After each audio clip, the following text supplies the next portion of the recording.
Hello everyone and welcome to my video on Central Limit Theorem. Before we begin, get out a notepad and we're going to go through a few little facts regarding Central Limit Theorem. So just pause the video and we'll write down these dot points when you return. So the first fact is if x is a random variable, so it has a mean mu and standard deviation sigma, then the mean u of x, so sample mean, is going to be equal to population mean. So the same as the mean of the random variable x.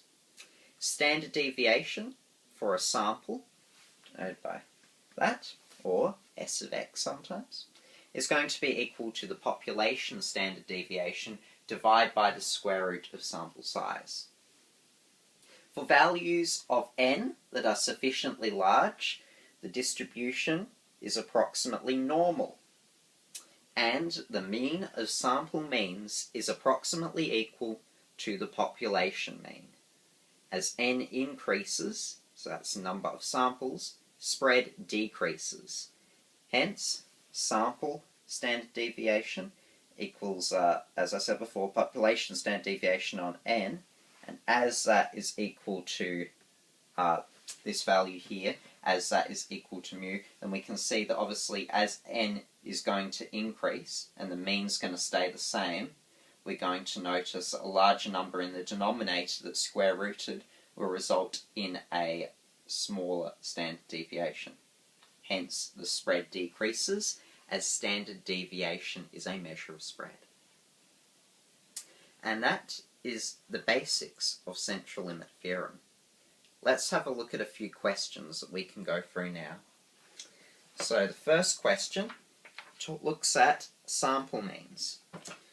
So what I'm going to do is I'm going to clear the board, so hopefully you have these notes written down. And we're going to go through this problem here. And this question is regarding cardboard and normal distributions. So a machine produces sheets of cardboard with a mean thickness of 3 millimeters. So we think about what kind of details we need to note down while we're doing this question, because it can help us later on. So the key factor there that we need to consider is, of course, that the mean thickness is 3 millimeters.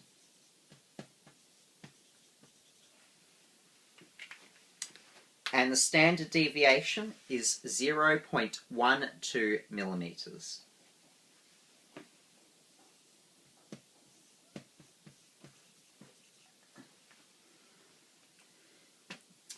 A quality controller checks the thickness of each sheet in 10 different places. So we've got a sample size.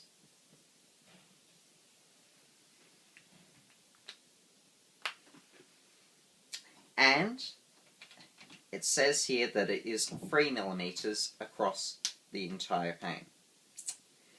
Let the random variable x be the thickness of cardboard at any point. So it's saying it's a mean thickness of 3 millimeters, but there might be slight variation. And it's saying that let the random variable that we're looking at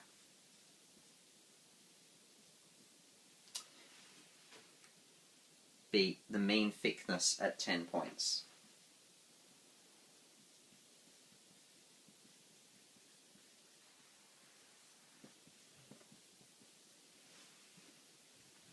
The question asks to record the thicknesses and deduce the corresponding outcome of the random variable x. So in order to do this, we simply need to find x bar. So this is going to be the sample means. So now it gives us a few values for the thicknesses. It gives us the values 3.02, sorry, 2.77, 3.08, 2.89, 3.21, 2.79, 2.97, 3.07, 2.49, 2.94, sorry, and 3.01.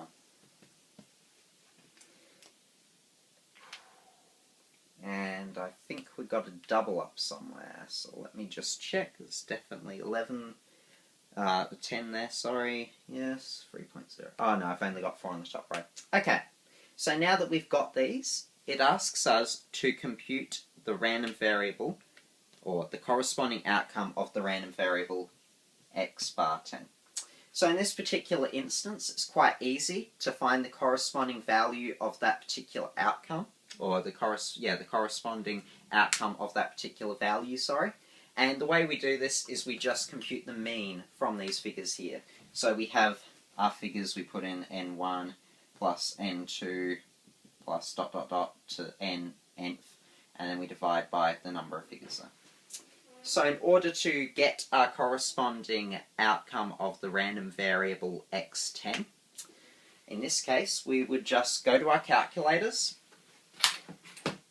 and you would just click on alpha y equals if you can, and that way you can scroll down to 2 and get a nice fraction bar there, and type 3.02 plus 2.77 plus 3.08 plus 2.89 plus 3.21 plus 2.79 plus 2.97. Oh, be careful not to hit log.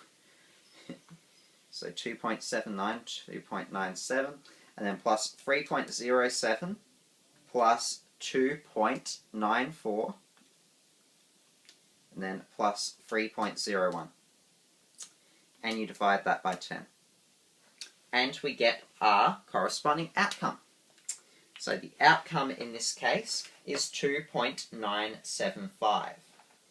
And that's quite important because, again, it tells us what the thickness is from those 10 points, the average thickness from those 10 points.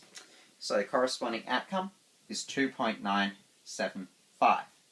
And if you want to round that to 3 significant figures, that would be 2.98, because all non-zero digits are, of course, significant.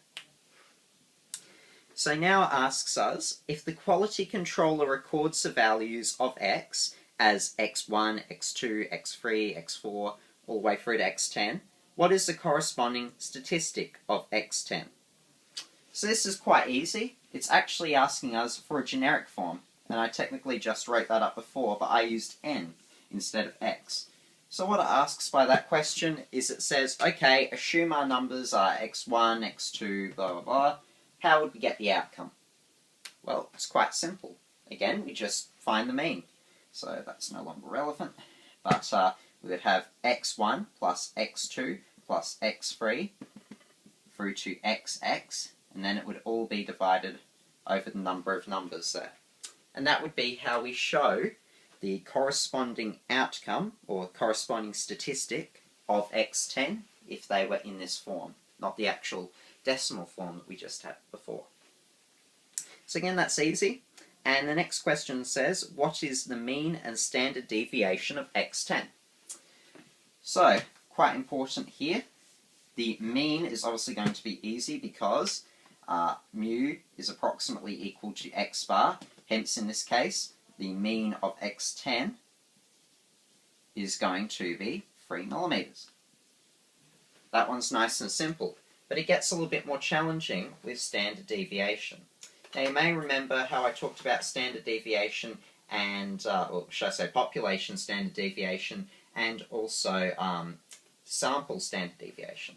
The key difference is, with sample standard deviation, which we're looking at here for x bar 10, and we're looking at the thickness of that sheet of cardboard at 10 points, we can obviously say that it's going to be a sample. So in that case, it's going to be the population standard deviation over square root n. So, in order to get this, we simply go, well, okay, we have 0.12 given in the question as being the population standard deviation, and we divide by the square root of 10.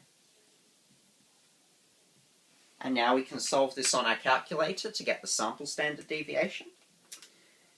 And we find that 0.12 divided by square root 10 is going to be equal to 0.0379 millimeters.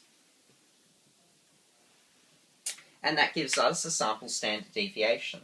So we're able to say, okay, for that particular data set of those 10 surveyed thicknesses, that is the variance based on our population standard deviation. Okay, so now from that, what we're able to move on to is look at another question where we need to compute the mean and standard deviation.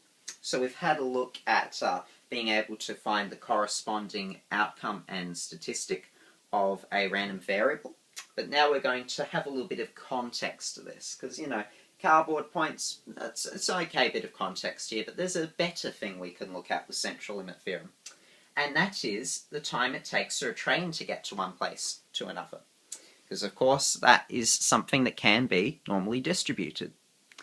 So let's move on to that, and let's see what the question asks us. So the question says that the time taken from Adelaide to Belair is known to have a mean of 40 minutes. So I know that the mean time of the population of all trains from Adelaide to Belair, train line probably looks something like that, very rough, not to scale, but the mean time is 40 minutes. And it says that the standard deviation is equal to 3 minutes.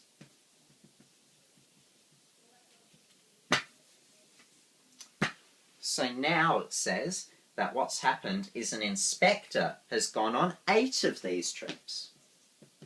So he took a sample of 8 trips that he went on, and he wants to try and calculate the mean and standard deviation travel time of the trips. Okay, so if he's been on 8 trips, and we know that mu is obviously approximately equal to the sample mean, so hence the sample mean is going to equal 40 minutes. But now sample standard deviation is going to be a little bit different. Again, as I said before, it's the population standard deviation over square root n. So in this case, it's going to be 3 divided by the square root of, and n in this case is 8.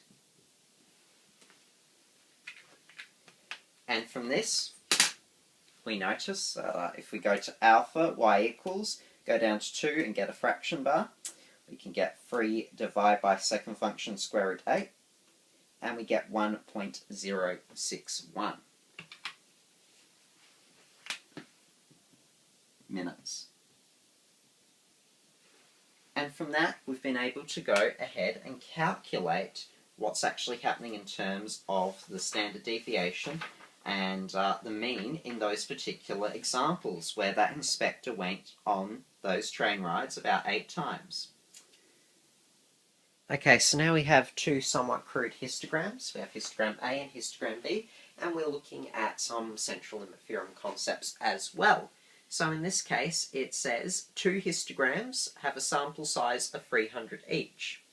One is the life expectancy of distribution X with mean of 10 and a standard deviation of 10. The other is from a distribution X64. And it says here the X64 is the sample means of size 64.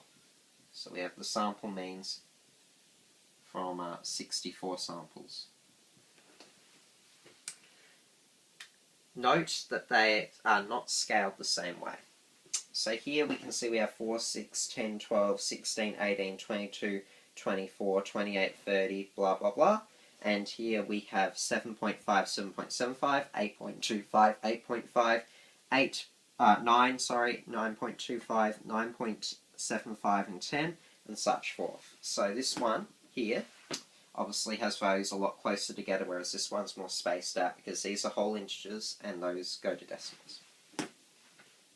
And the question asks us is which of the two histograms is x64? And the answer is B. And it says give a reason. So the reason is it has smaller spread.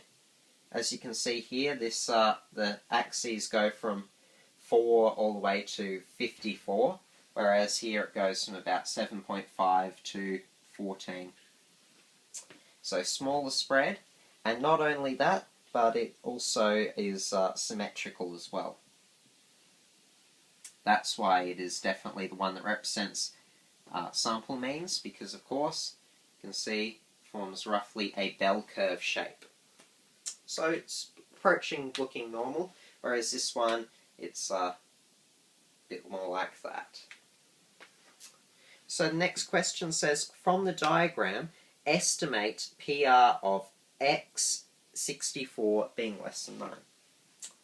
So I was asking us to estimate the probability of x64 being less than 9.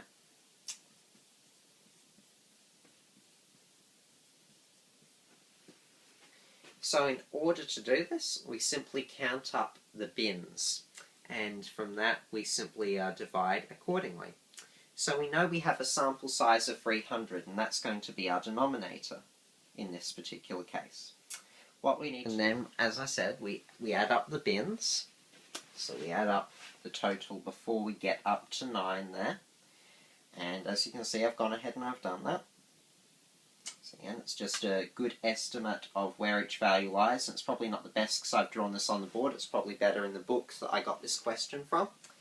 But again, divide by 300, the sample size, and then we get a probability of the x64 being less than 9. So in this case, the probability is 0.2183. So again, you just add up the bins. As you can see, I estimated that one there to be about 2, that one there to be 2, those two to be about 4, another one to be about 7.5, 2 to be about 10, and then another to be about 28. And then I divided by 300 because that was the sample size originally. Okay, so now it asks us to find the mean and standard deviation of x64. So if we go back to our original problem, it says here, one is from a life expectancy distribution x with a mean of 10 and a standard deviation of 10. So in this case, we can obviously see, okay, if the mean is looking as though it's going to be about 10, then with those sample means, we can say the sample mean is approximately equal to the population mean, and as a result, we can approximate the mean of the x64 distribution to be equal to 10. And now the standard deviation can also be a result of what's known as sampling error, and sampling error is the standard deviation, as you've probably seen on the board, x bar, and that is the population standard deviation divided by square root n, and it's saying that that standard deviation of the sample means is the measure of variability of the sample means. So the sampling error or standard error suggests that that is the region in which the mean will most likely lie. So I write this up. And as a result, we're looking at the number of sample means here, not the sample size. So it does get a bit confusing, but contextually, again, x64, as we know before, is a distribution of sample means. So in this case, we have 10, which is our population standard deviation, and it's over root 64, because that is, of course, the number of sample means. So it's going to be equal to 10 over 8, which in turn is going to be 1.25. And that is our standard deviation. Okay, so now the last question for this particular one asks what is the probability of x64 being one standard deviation from the mean, and how does this answer compare with using the normal approximation? So in order to actually answer this question, we need to be introduced into a few more terms regarding statistics. And the first term there, of course, is the normal approximation. And the approximation is that 68.4% will lie within one standard deviation, that side and the mean. And you've probably heard that from the empirical rule and previous videos I've done. So it wants to know the probability that the mean of those sample means in the histogram will be within that region. So in order to calculate it, what we just did was calculated standard deviation for those sample means, and we've already got our mean. So now what we can do is we can go ahead and just simply work out, well, what is the probability, and we can use normal CDF in order to do it. Or we can also work it out algebraically. So in order to do this, we go the probability of 10 take 1.25 less than the mean, lots of, and then we go on the other side 10 plus 1.25, which is the standard deviation, because we want to find the probability that that value lies within that range. And I'll just make that x bar 64 there. So in order to do that, we simply go to our calculator, and we can go distribution, normal CDF, and we can say, well, okay, the lower limit, 10 take 1.25, sorry, is of course going to be 8.75, so it's 8.75 less than x bar 64 less than 11.25, and with normal CDF under second function distribute, we put in the lower as 8.75, we put in the upper as 11.25, then we put in mu as being, of course, approximately equal to 10, and then we do the sigma, where sigma is, of course, going to be 1.25. Paste, and we get a result of 0.683. And because 68.4% is, of course, a measure of the empirical rule, then we can say that, okay, it is a good estimate that that x64 will be within one standard deviation of the mean. And we've estimated that probability to, of course, be close to the empirical rule value there.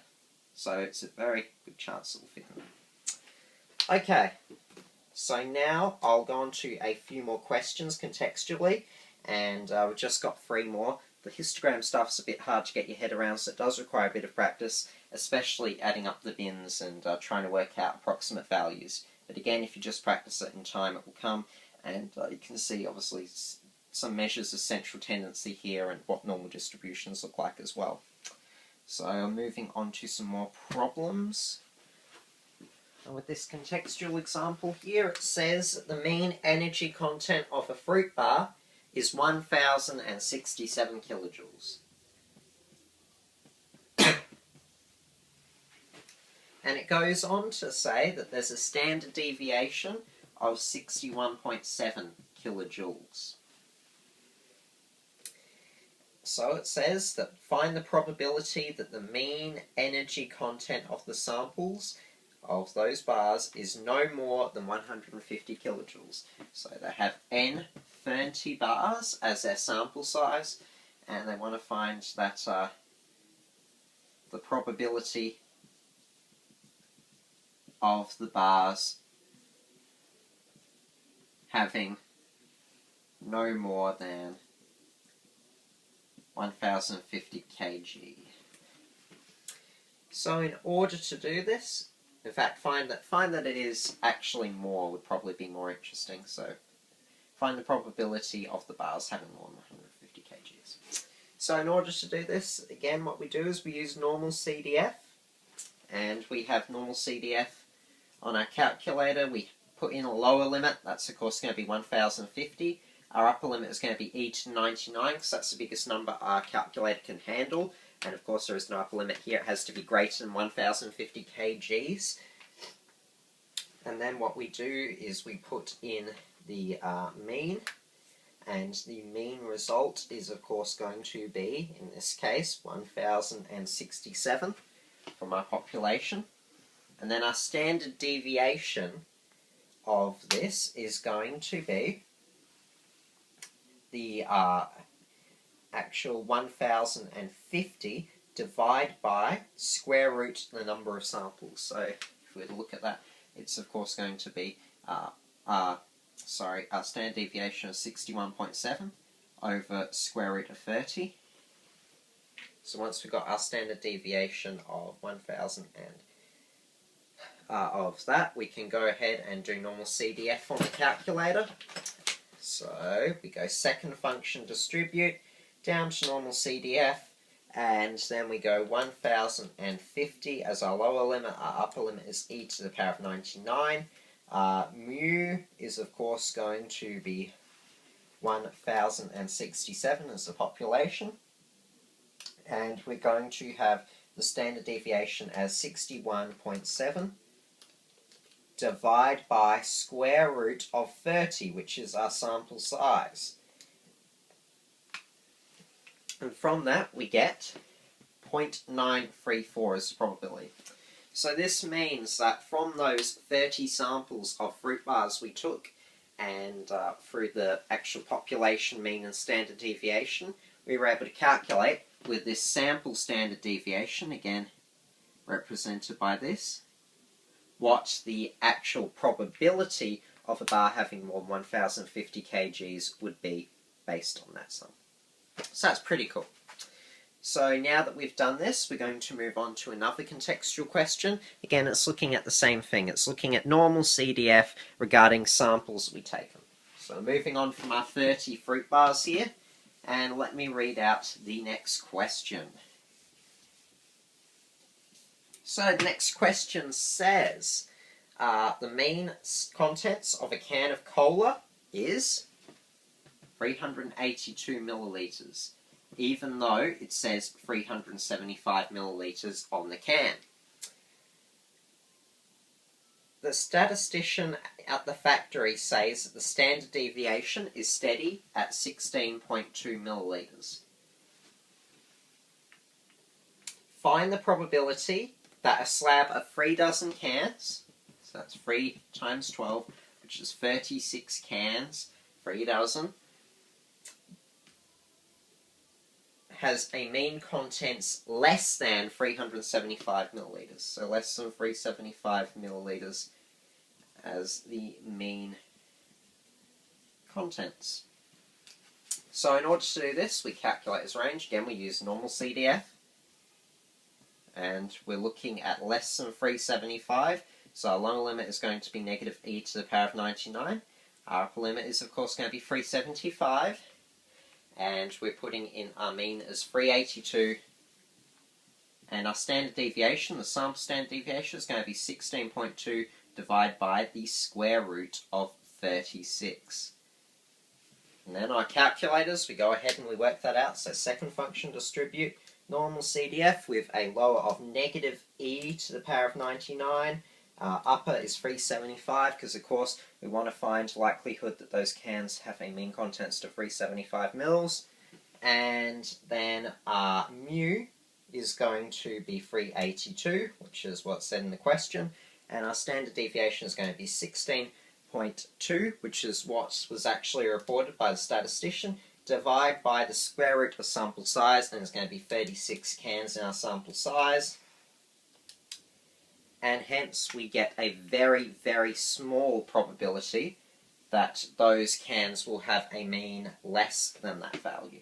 And again, that's very important because if you're running a cola factory and you have less than 375 mils in your can, it's technically false advertising. So the likelihood of this actually happening, where all the cans in those slabs, or the cans in those slabs have a mean less than that value, is very small in context, which is a good thing.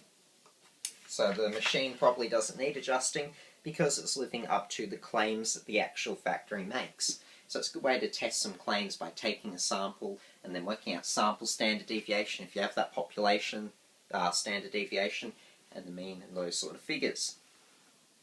Okay, so the last one is where we actually have a different question, and it's asking us essentially what is the probability that an estimate is in error by such an amount. And in order to do this, we simply take that error into consideration within the range, and then we also consider the sample standard deviation. So we find a probability. Okay, so in order to do this, what I'm going to do is I'm going to rub off the board here, and I am going to show you what the question asks. So it's sometimes a little bit challenging to interpret these questions because they give you a lot of information and you have to sift through and work out exactly what they're trying to ask you. So it's saying that a sample of 375 people will be used to estimate the mean number of hours that will be lost due to sickness this year. Last year, the standard deviation for the numbers lost was 67, and we will use this standard deviation this year.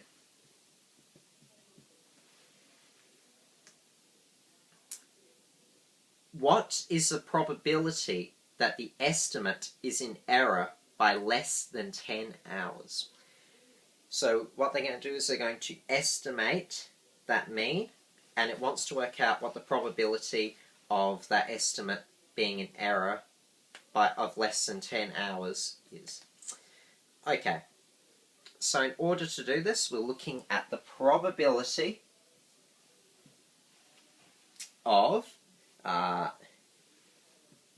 negative 10 hours, so 10 hours to the left of the mean, less than, of course, x bar, take mu, less than positive 10 hours from the mean. And in order to calculate this probability, we're going to have that negative 10 from the mean, that's going to be over that sample standard deviation. So if we know that there's a standard deviation of hours lost of 67 last year, and we're taking a sample size of 375, then it's going to look something like this. And again, we don't know that value in the middle, so I'm just going to denote it using the value of z. Again, all it is the error margin, 10 hours to the left, 10 hours to the right, because again it asks what is the probability that the estimate is in error by less than 10 hours, and then from that we just simply turn this into a standard distribution. Again, we don't know the mean, we don't have to know the mean, we just need to work out the probability of the estimate being in error.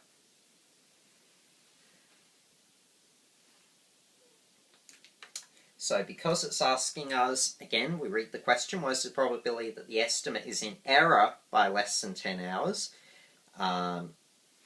We simply go normal CDF on our calculator. We have our lower limit of negative 10 over 67 divided by the square root of 375. And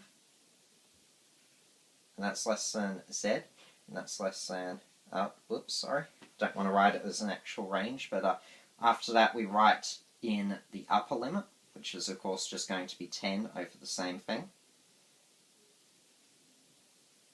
That should be 375 there.